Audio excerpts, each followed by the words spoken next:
All right, hello. This is a synopsis of the chapter four in the textbook, and this is an analysis of the financial statements. So in the last chapter, we went over the financial statements. In this chapter, we're going to talk about the ratios. And so we're going to be using the same company, which is the De Leon company, and we're going to see they're showing us the 2 years of financials. Well, let me show you here. They're showing us the 2019 balance sheet and income statement, and then they have an estimate for 2020. So a couple of reasons why we look at ratios. Ratios allow us to compare apples to apples, basically. So if you have companies that are different sizes, for example, one company is very small, the other is very large, just looking at the numbers on their financial statements, it can be hard to ascertain which company is in a better financial position. So the ratios basically help us to make a better comparison. Also, just looking at the numbers of any company, it's difficult to see how they're doing. It's a lot. It gives you a bigger picture, better explanations if you can look at these various ratios. And then a lot of people use the ratios. Investors use the ratios to see if the company is worth investing in, to try to see how they are financial wise, their debt, the profitability, their asset management. Lenders, potential bondholders or lenders at banks, loan officers will use the ratios, particularly the debt ratios, to see how a company is doing. And of course, managers like to look at the ratios. Managers at the individual companies like to look at the ratios to see how they're doing. So a lot of different people use these ratios. And again, it's a good way to analyze the company and to compare it with its competitors. All right, so let's look at the balance sheet. So like I was saying in the last chapter, synopsis, they think that this company is going to rebound, that their expansion is going to pay off.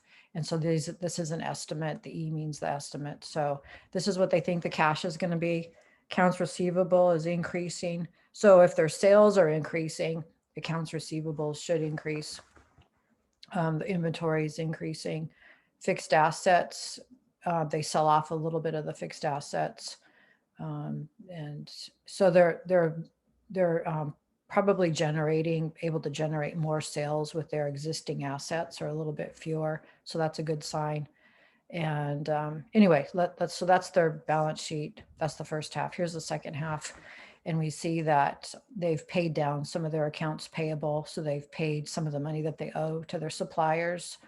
They've paid off some debt because their notes payable. Debt due this year has decreased. Their long-term debt has decreased, so they paid off some debt. But they did issue stock. So look at their stock went from 460 to 1,700,000. And then they've got back some retained earnings here.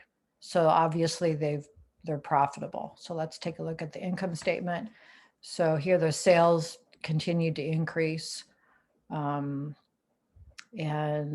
they're profitable. They've returned to profitability.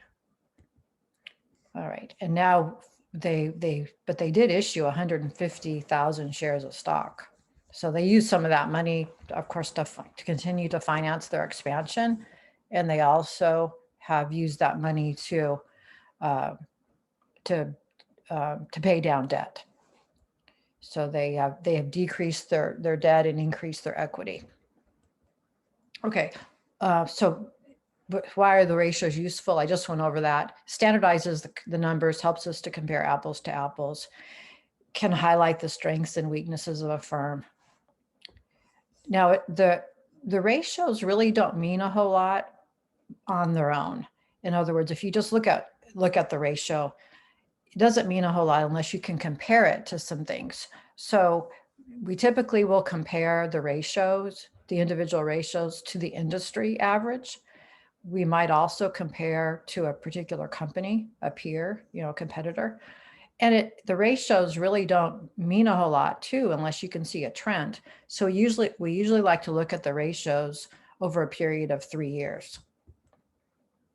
Here's the major categories of the ratios that we're going to talk about. The liquidity ratios just shows how liquid the firm is, how, can they make their payments. The asset management ratios, basically those show how efficient they are at using their assets to generate sales and generate profits.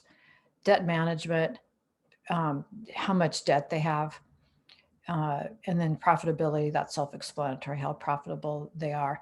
And then there's a few ratios that use the actual price of the stock. Those are the market value ratios. So we look at the PE ratio and the market to book value ratio. Okay, so let's delve into these ratios. So as you might want to pull up a separate, either print out the slides or pull up the slides on a separate computer or device. So you can refer back to the balance sheet and the income statement to see where we're getting these numbers.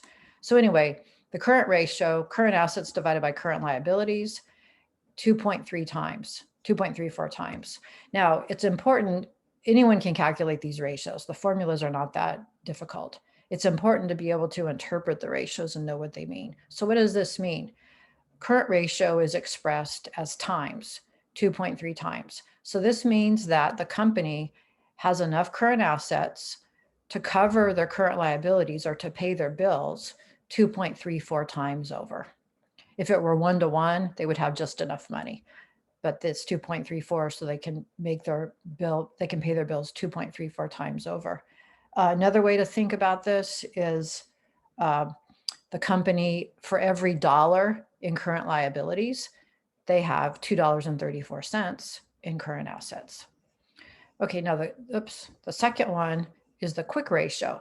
This is a more conservative estimate because we have eliminated inventories. So if you think about it, if you had to pay your bills and you had to liquidate some of your current assets, it might be kind of hard to liquidate inventories. Those are the least liquid of the current assets. So the quick ratio gets rid of inventories because they want to know, well, of our most liquid, from what's our current ratio when we just use our most liquid assets, which is cash and accounts receivable. So we're going to take out the inventories, so that just leaves us with cash and accounts receivable. And we see we have a quick ratio of 0.84 times. So we have 84 cents in really liquid assets for every dollar of liabilities that we have. It's not unusual for this to be less than 1, this quick ratio.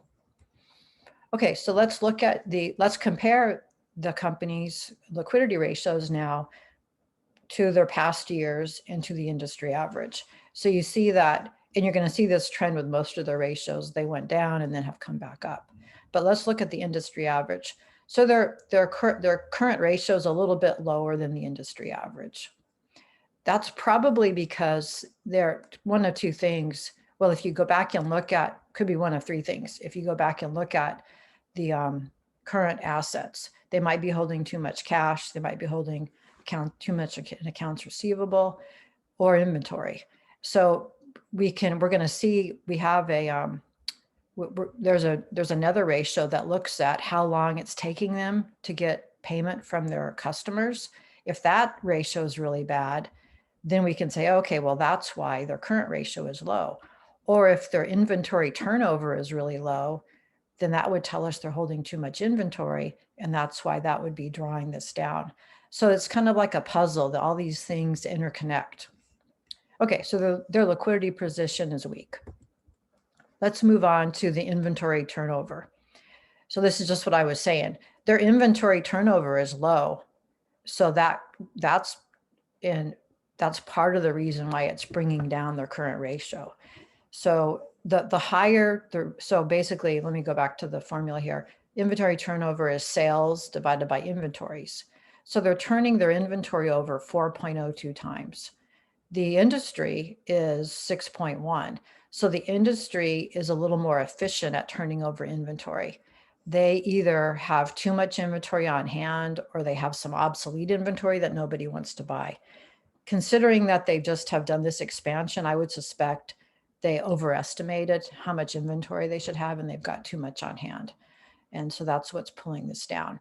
Now, this is a situation where generally the higher the inventory turnover, the better, because it means you're more efficient at your inventory. But if it's really high, it could mean that you're losing out on sales, because if it's really high, probably people are going to buy things and the shelves are empty. So at an extreme high level, that would be bad, but generally the higher the better. If it's low, as I mentioned before, it means that you either have too much inventory on hand or you have obsolete inventory. Okay, days sales outstanding. This is what I was telling you about in a couple slides before that shows us if we have a problem with our accounts receivables. All right, so the days sales outstanding, DSO, is the receivables divided by the average annual sales per day. So you take receivables divided by sales over 365. This gives us our average sales per day. Sometimes you'll see people use 360 for this.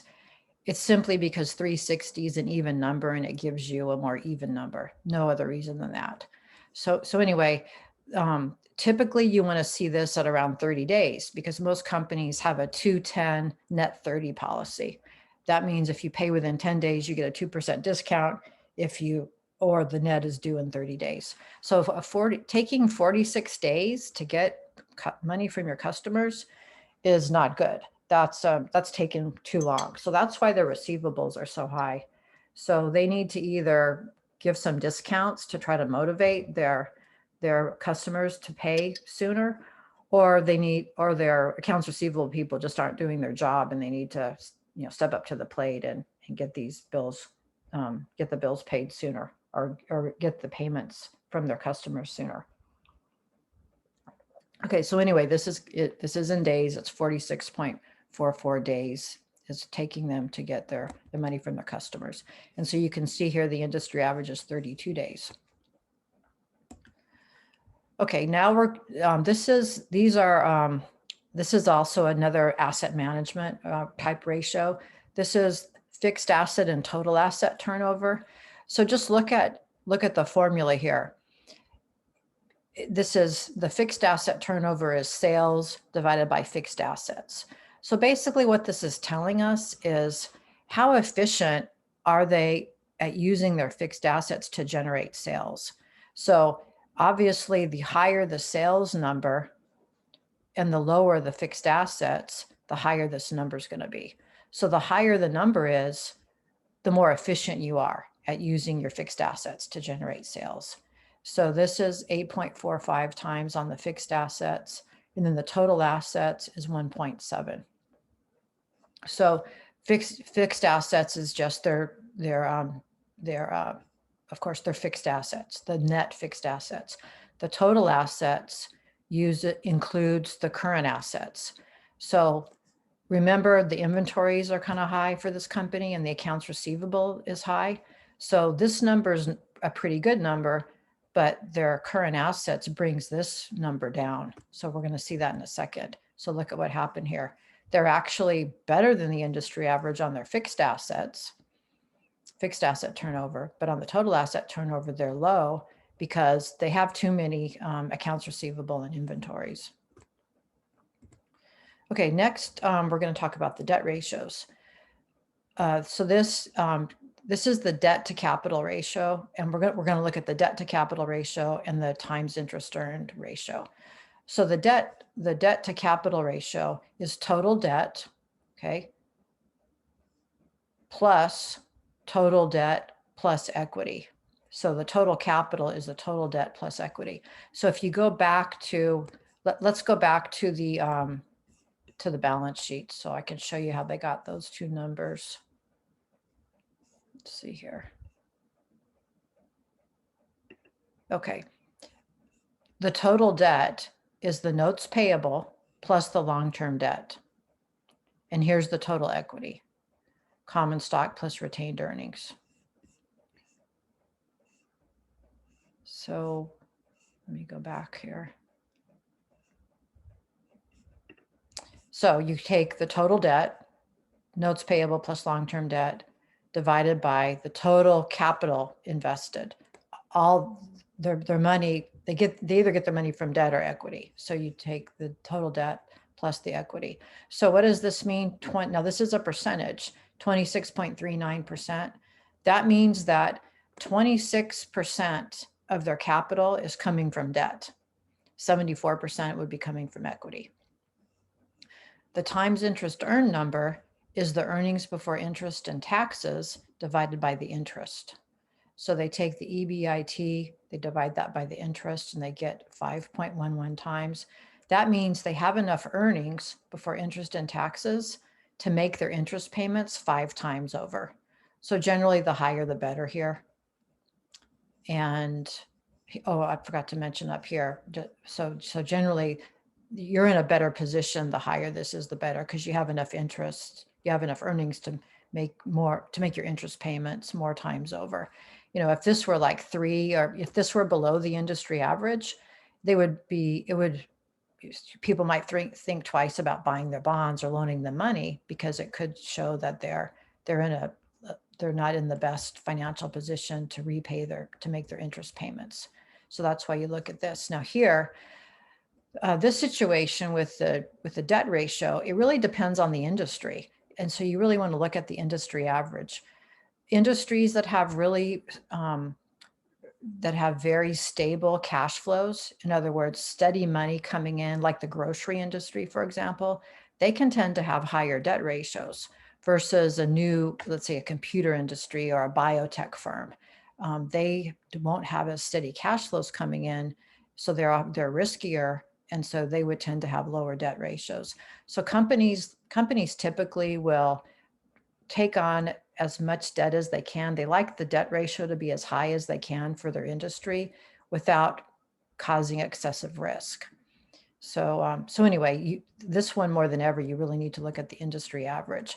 So we see here the industry average is 40% on the debt ratio, and they're at 26%. So they're good there. They're under the average.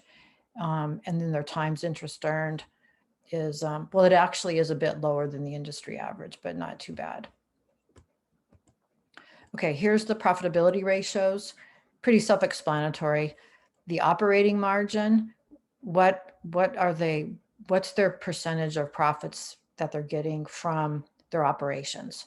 So you take earnings before interest and taxes divided by sales, it's 5.18%.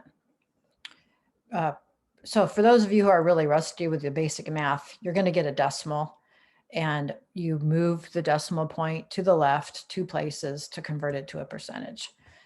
Profit margin, net income divided by sales, that's your bottom line, net income divided by sales, and so their profit margin is 3.71%. The basic earning power, earnings before interest and taxes divided by total assets, that's 10.23%. Let's look at the industry averages. They're a little low on their profitability and their basic earnings power. So they've really turned things around, but they're still a little bit behind the industry average. Okay, you can read this on your own. This is just some analysis that they're doing. All right, profitability ratios. Let's see. Oh, we're just continuing on with profitability ratios. So we went through the operating margin and the net profit margin. Now we're looking at return on assets. Net income divided by total assets. What kind of a return? How much net income are they able to generate from their assets? Well, 7.31%. Return on equity. This is an important one for investors. How much net income are they able to generate from the money that we, the shareholders, are giving them? So it's net income divided by total common equity, 13.1%. So for every dollar you're giving them, the shareholders are giving them, they're able to generate 13% off of that. Or for every dollar, they're able to generate, or say for every $100 of common equity, they're able to generate $13.10. So generally with the ROE, the higher the better. If it's really high, or if you're looking at a firm over various years and you see the ROE change a lot, typically what that means is that they've changed their debt. Because if you think of it in this way, if the company funds an expansion through debt, their net income, if the expansion is profitable, the net income is going to increase. But if all the funding was done through debt, the total common equity number is going to stay the same. So that would make their ROE go way up. So if you see this huge increase in ROE, go back and look and see what happened. And it may be kind of an artificial thing because they took on a bunch of new debt. So anyway, that's one reason that can cause the ROE to fluctuate.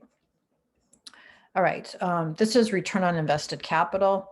This is the earnings before interest and taxes times 1 minus the tax rate divided by the total invested capital. So remember, the total invested capital is notes payable, long-term debt, and total equity, those three things.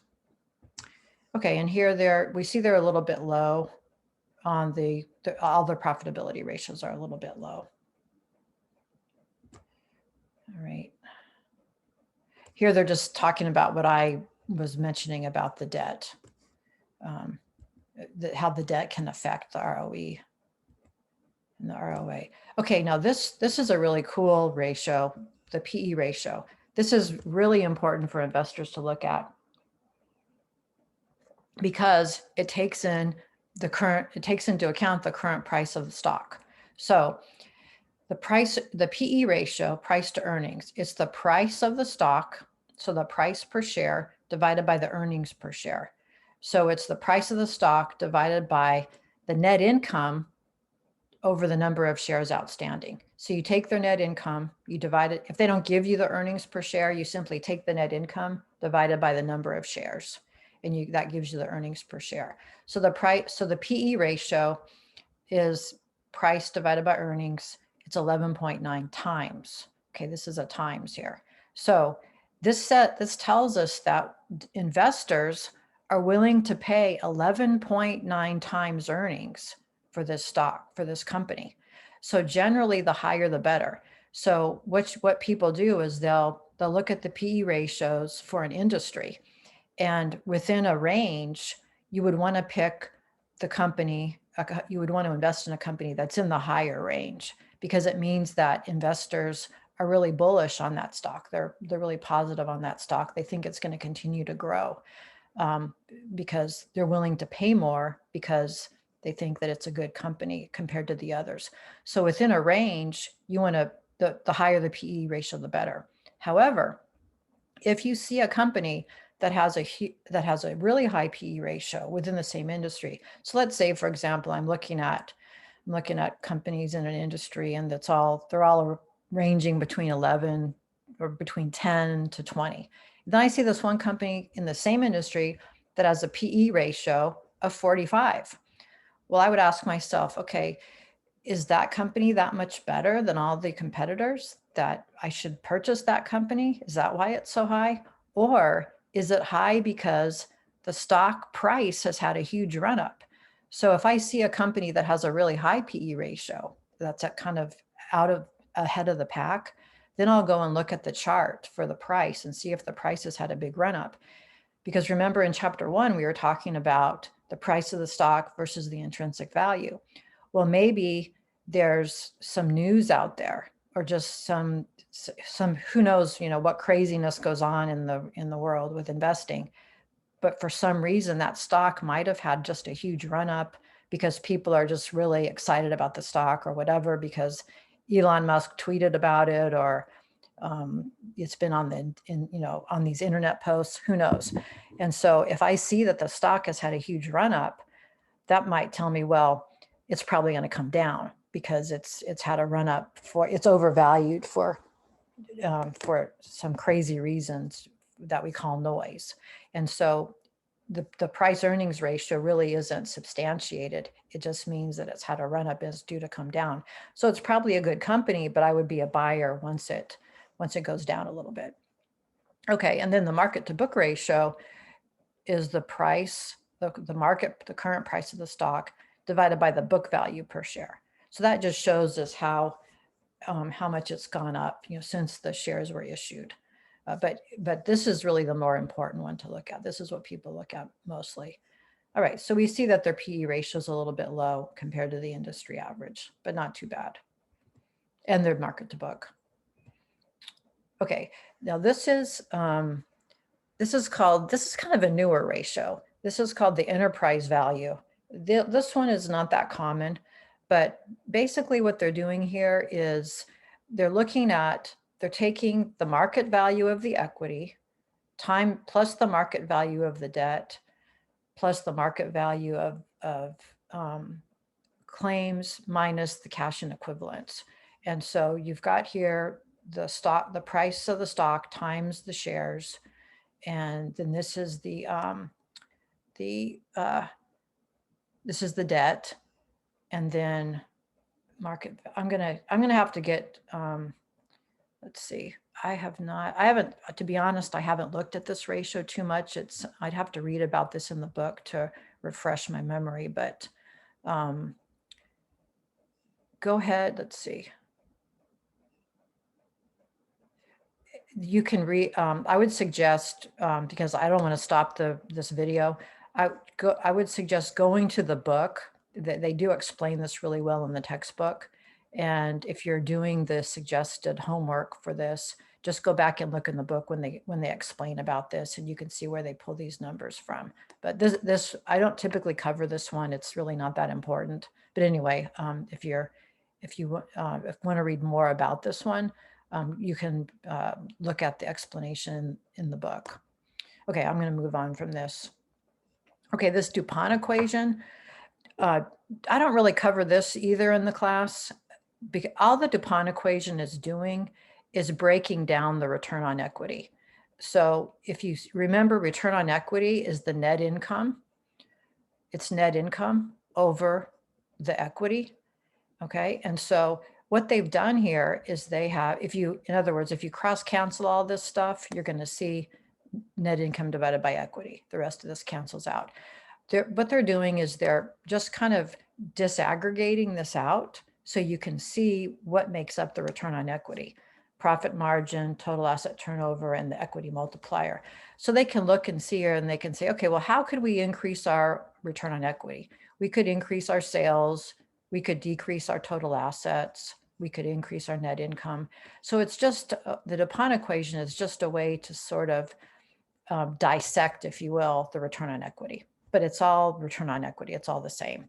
So like I say, in this class, I don't really cover that, but I just wanted you to know what it meant. And they're basically just dissecting, if you will, the return on equity.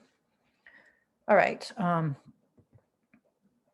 So then they go through what would happen if they improve some of these ratios. You can go over this on your own. Okay, what are some of the limitations with these ratios? Well, it can be difficult to compare industry averages with a conglomerate, because let's say that you're making one product and you're trying to compare yourself with a competitor who also makes a similar product to yours, but they're a huge company and they make all these other products too. So you really can't compare apples to apples if they're a conglomerate. So that's one problem if the company has a lot of different divisions. Also, accounting practices can distort the comparisons. So you're probably familiar with LIFO versus FIFO, last in, first out versus first in, first out for accounting. So that can change the ratios if you're comparing yourself to a competitor that uses a different accounting practice. So it's important to look in the notes to see what accounting practice they're using. Sometimes it's hard to tell if a ratio is good or bad. And being average okay? Because just being the industry average is just average. So what's good, what's bad? And also a lot of companies, they have some ratios that are good and others that are bad. So overall, it's hard to tell how's the company doing. These are just some minor issues, in my opinion, with the ratios.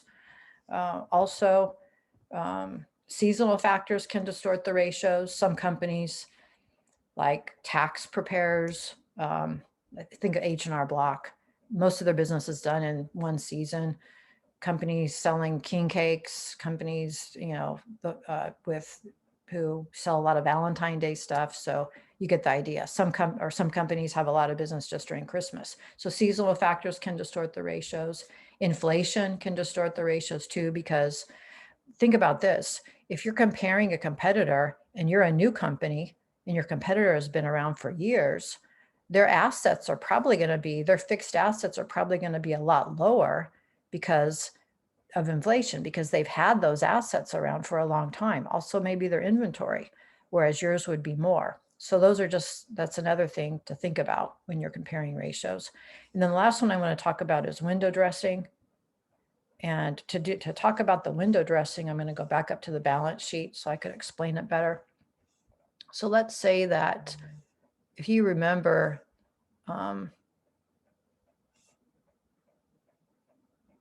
okay, the current ratio, remember, is current assets divided by current liabilities. Now, let's say that now remember the balance sheet is a snapshot in time. So let's say you have this current ratio. Well, theirs is kind of low. So you say, well, I'd like to increase my current ratio, make it look better. How can you do that? Well, this is a trick that some people will do. I could go to the bank and I could go to the banker and I could say, hey, I'd like a loan, but I don't want the loan to be due for 13 months. In other words, I want to get this loan, it's December. And you say, I want to get this loan, it's December 2020. Will you give me a loan, but make it so I don't have to make a payment until January of 2022? In other words, January 2021, or the whole year, don't have to make any payments, okay? So I get this loan and, well, let me back up. I could even do better than that. I could say, I want to get this loan in 2020, but I don't want to make any payments until 2021. So it won't show as a current liability is what I'm getting at. So the banker says, fine. So let's say I get $1 million loan, okay? And so I can add $1 million to cash here. So my cash is going to increase. My current asset's going to increase by $1 million. But on the liability side, because it's not due for a year, it's not going to appear as a current liability. It's going to appear down here as long-term debt. So it's going to increase. It's going to make my current ratio look better because I've increased my current assets, but my current liabilities have stayed the same. Okay. So then the next year I just pay it off and it doesn't matter. So that's window dressing. That's one example of window dressing. Okay, so just as you're doing the ratios, make sure you can understand, make sure you can explain the ratios. What's a good ratio? What's a bad ratio? And how are they explained? Are they a number? Are they a percentage? Or do they have an X by them? Or is it a times? Okay, that's it for today. And I will, next time we'll be talking about chapter 5, which is the time value of money, which is my favorite chapter in the whole book, because that chapter 5 really, you'll see it gives you a lot of real world application on how you can invest over the long term and become very wealthy or financially independent by investing over the long term, because you have time on your side and the power of compounding. So we're going to see that in chapter 5. Goodbye, everybody.